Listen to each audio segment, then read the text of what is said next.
Students, अभी हम force और मोमेंटम के दरमियान एक रिलेशन बनाने की तरफ जा रहे हैं। हमने पीछे फोर्स, इनर्शिया और मोमेंटम इन क्वांटिटीज़ के बारे में डिटेल से डिस्कस किया कि फ़ोर्स क्या होती है, इनर्शिया क्या होता है, और इसके साथ साथ हमने मोमेंटम के बारे में भी डिस्कस किया। तो आज का जो हमारा टॉपिक होगा, इसमें हमने फ़ोर्स और मोमेंटम, इसमें अगर कोई रिलेशन बन सकता है तो वो रिलेशन बनाने की कोशिश करेंगे। हमने पीछे ये बात देखी थी कि जब किसी भी ऑब्जेक्ट पर हम फोर्स लगाते हैं तो अगर वो रेस्ट में है तो वो मूव करना शुरू कर देता है। मिसाल के तौर पे अगर कोई ऑब्जेक्ट वो रेस्ट पे है तो इट मीन्स इसकी वेलोसिटी 0 मीटर पर सेकंड होगी, और जब हमने उस पर फोर्स लगाई तो फोर्स लगाने से उसकी वेलोसिटी 0 मीटर पर सेकंड से इंक्रीज़ हुई। तो फोर्स लगाने से सपोज कर लें कि उसकी स्पीड 0 मीटर पर सेकंड से बढ़कर 3 मीटर पर सेकंड हो गई। तो यहाँ से हमें ये पता चला कि फ़ोर्स लगाने से वेलोसिटी में चेंज आई है। तो जब हम वेलोसिटी में चेंज को टाइम के लिहाज से डिफ़ाइन करें तो उसको हमने पीछे ये बात पढ़ी थी कि change in velocity with respect to time, इसको हमने एक्सेलरेशन का नाम दिया था। तो यहाँ से हमें ये पता चला कि जब हम फोर्स लगाते हैं तो फोर्स लगाने से रेस्ट में पड़े हुए जिस्म की वेलोसिटी चेंज होती है, और इस चेंज इन वेलोसिटी को विद रिस्पेक्ट टू टाइम अगर हम डिफ़ाइन करें तो इट मीन्स उस बॉडी में एक्सेलरेशन भी पैदा हो जाता है। तो हम ये कह सकते हैं कि जब किसी ऑब्जेक्ट पे फोर्स लगती है तो उस ऑब्जेक्ट में एक्सेलरेशन पैदा होगा।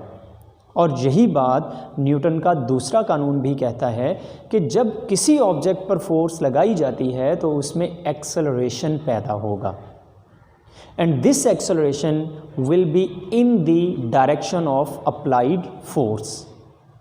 और हम ये देख सकते हैं कि अगर जितनी फोर्स बढ़ाते जाएंगे उतना वेलोसिटी ज़्यादा बढ़ती जाएगी, और जितना वेलोसिटी ज़्यादा बढ़ेगी उतना वेलोसिटी में चेंज ज़्यादा आएगी, और अगर वेलोसिटी में चेंज ज़्यादा आ रही है तो एक्सेलरेशन भी ज़्यादा होगा। तो इट मीन्स फोर्स ज़्यादा करने से एक्सेलरेशन ज़्यादा हो जाता है, और अगर फोर्स कम लगा रहे हैं तो एक्सेलरेशन कम होगा। तो न्यूटन के सेकंड लॉ में भी यही बात हमने डिस्कस की कि एक्सेलरेशन जो होगा, जो फोर्स लगाने से पैदा हुआ, that acceleration is directly proportional to applied force. और इसको हमने इस तरह से पीछे डिफ़ाइन किया। सिमिलरली हम ये बात भी देखते हैं कि अगर किसी ऑब्जेक्ट की मैस ज़्यादा है तो उसमें वेलोसिटी में चेंज कम आएगी, और अगर मैस कम है तो उसमें वेलोसिटी में चेंज ज़्यादा आएगी। मैस और velocity they are inversely proportional to each other, और अगर वेलोसिटी और मैस इन्वर्सली प्रोपोर्शनल है तो इट मीन्स एक्सेलरेशन भी मैस के इन्वर्सली प्रोपोर्शनल होगा। अगर इन दोनों इक्वेशंस को हम कंबाइन करके लिखते हैं तो इसे हम F/m की फॉर्म में लिख सकते हैं, और अगर प्रोपोर्शनैलिटी की अलामत ख़त्म कर दें तो कांस्टेंट k हम लगा सकते हैं, और हम यहाँ पे ये कहेंगे कि its value is equal to 1, लिहाजा हमारे पास a की वैल्यू F/m के बराबर आ गई। या हम इसे कह सकते हैं कि F is equal to m divide हो रहा है तो दूसरी तरफ जाके ये मल्टीप्लाई हो जाएगा। और इस बात को हमने न्यूटन के सेकंड लॉ में डिटेल से डिस्कस किया कि किसी भी ऑब्जेक्ट पर जब फोर्स लगाई जाती है तो उसमें एक्सेलरेशन पैदा होता है। This acceleration is directly proportional to force and inversely proportional to mass. और मैथमेटिकली हम लिख सकते हैं कि जो न्यूटन का दूसरा कानून है उसमें फोर्स, मैस और एक्सेलरेशन में इस मैथमेटिकल इक्वेशन से रिलेशन बना सकते हैं। बिल्कुल सेम वे पे हम मोमेंटम को भी अगर डिफ़ाइन हमने पीछे किया था, और उसमें हमने देखा था कि किसी भी ऑब्जेक्ट में अगर मोशन को क्वांटिटेटिवली मेजर करना हो तो हमें उस ऑब्जेक्ट की मैस का भी पता होना चाहिए और उस ऑब्जेक्ट की वेलोसिटी का भी पता होना चाहिए, और इन दोनों का जो प्रोडक्ट था इसको हमने मोमेंटम का नाम दिया था, और उसे हमने p से रिप्रेजेंट किया था। इट मीन्स अगर हम मोमेंटम की डिपेंडेंस की बात करें तो मोमेंटम ये मैस ऑफ ऑब्जेक्ट पर डिपेंड करता है और वेलोसिटी ऑफ ऑब्जेक्ट पर डिपेंड करता है। अगर हम मैस को कांस्टेंट कर दें, वेलोसिटी चेंज करें तो इट मीन्स मोमेंटम चेंज हो गया। और अगर हम वेलोसिटी कांस्टेंट रखें, मास चेंज कर दें, तो फिर भी मोमेंटम जो होगा वो चेंज हो जाएगा। अब इस केस में जो अगर हम बात करें तो हमारे पास कोई ऑब्जेक्ट है जिस पर हमने फोर्स F लगाई, तो वो पहले रेस्ट में था और रेस्ट में फोर्स लगाने के बाद उसकी वेलोसिटी चेंज हुई। तो जब वेलोसिटी चेंज हो रही है तो इट मीन्स जो मोमेंटम होगा ये भी चेंज होगा। तो अब इन्हीं दोनों क्वांटिटीज़ को, अब यहाँ पे अगर हमारे पास इनिशियल वेलोसिटी अगर vi है तो vi के कोरेस्पॉन्ड जो मोमेंटम होगा उसे pi, यहाँ पे i इनिशियल मोमेंटम को रिप्रेजेंट करने के लिए हमने नोटेशन यूज़ की। और जब हम फोर्स लगा दी तो फोर्स लगाने के बाद जब वेलोसिटी चेंज हुई तो फाइनल वेलोसिटी के कोरेस्पॉन्ड जो मोमेंटम होगा उसको हम pf का नाम दे देंगे। तो अब इन्हीं दोनों बेसिक डेफिनेशंस को यूज़ करते हुए हम फोर्स और मोमेंटम इन दोनों में रिलेशन देखेंगे कि फ़ोर्स लगाने से क्या मोमेंटम में भी कोई चेंज आती है या नहीं आती। तो इस मकसद के लिए हम ऐसा करते हैं कि हम सपोज़ कर लेते हैं कि हमारे पास एक ऑब्जेक्ट है, ये सपोज़ कर लिया हमारे पास एक ऑब्जेक्ट है और इस ऑब्जेक्ट की मैस हम कह देते हैं m इस ऑब्जेक्ट की मैस है और ये मूव कर रहा है इन अ स्ट्रेट लाइन। अगर ये मूव कर रहा है तो इट मीन्स कि it has some specific velocity. हम सपोज़ कर लेते हैं इसकी वेलोसिटी vi है, तो इससे हम मोमेंटम को भी फाइंड कर सकते हैं कि इस ऑब्जेक्ट का मोमेंटम क्या होगा।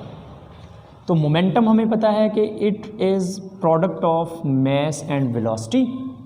तो हमारे पास जो ऑब्जेक्ट है उसकी मास m है और उसकी वेलोसिटी है vi, तो लिहाजा जो हमारे पास मोमेंटम होगा उसको भी हम pi का नाम दे देते हैं। अब हम ये करते हैं कि हम इस मूविंग ऑब्जेक्ट के ऊपर फोर्स लगा देते हैं। अब अगर इस पर फोर्स लगा रहे हैं तो ऑब्वियसली इसकी वेलोसिटी में चेंज आएगी। अगर फोर्स बढ़ा रहे हैं in the direction of motion तो वेलोसिटी में इंक्रीज आएगी।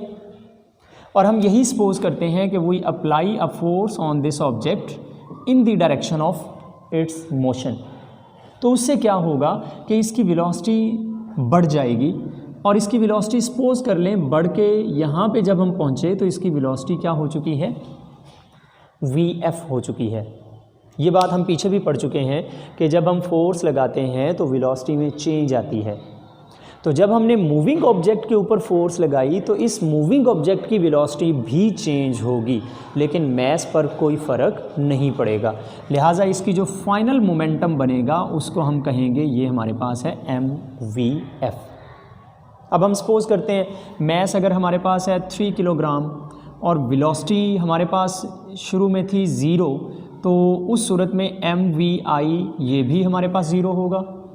और अगर मास 3 किलोग्राम है और वेलोसिटी बढ़कर 3 मीटर पर सेकंड हो गई तो जो हमारे पास फाइनल मोमेंटम आएगा ये हमारे पास 9 न्यूटन सेकंड के बराबर आएगा। अब इट मीन्स के मोमेंटम में कोई ना कोई चेंज आई है। अगर इस चेंज को हम फाइंड करना चाहें तो हम इस बात को देख सकते हैं कि जब भी चेंज हम फाइंड करना चाहते हों किसी भी फ़िज़िकल क्वांटिटी की, तो उस फिज़िकल क्वांटिटी की फ़ाइनल जो हमारे पास वैल्यू होगी उसमें से इनिशियल वैल्यू को माइनस कर दिया करते हैं। तो अब हमारे पास हमने चेंज फाइंड करनी है मोमेंटम की, लिहाजा मोमेंटम की जो फाइनल क्वांटिटी होगी उसमें से इनिशियल क्वांटिटी को माइनस कर देंगे, तो ये हमारे पास आ जाएगा final momentum minus initial momentum. अब हम यहाँ पे देख रहे हैं कि वेलोसिटी 0 से 3 पर पहुँची या vi से vf पर पहुँची, तो इसे कोई ना कोई टाइम तो लगा होगा। तो स्टूडेंट्स यहाँ पर हमने मोमेंटम में चेंज जिस टाइम के दौरान आई है उस टाइम पर हमने इधर डिवाइड किया, तो इस क्वांटिटी को भी हम t पे डिवाइड कर देंगे। अब यहाँ पर हम ये करते हैं कि pf इसकी जगह पर इसकी वैल्यू और pi इसकी जगह पर इनिशियल मोमेंटम की वैल्यू दर्ज कर देते हैं, तो ये हमारे पास आ जाएगा mvf माइनस mvi और डिवाइडेड बाई t ही रहेगा। अब इसी तरह अगर इन दोनों वैल्यूज़ में देखें तो मास कॉमन लिया जा सकता है, तो vf minus vi divided by t। तो ये जो हमारे पास ब्रैकेट में जो वैल्यू लिखी हुई है इसमें हम देख सकते हैं कि ऊपर हमारे पास है चेंज इन वेलोसिटी और डिवाइडेड बाय टाइम है, तो इसको हम कह सकते हैं कि this is change in velocity with respect to time, जिसको हमने पीछे यहाँ पर डिफ़ाइन किया है कि change in velocity with respect to time represent acceleration produce in this object. तो लिहाजा हम इस वैल्यू को रिप्लेस कर सकते हैं ए के साथ।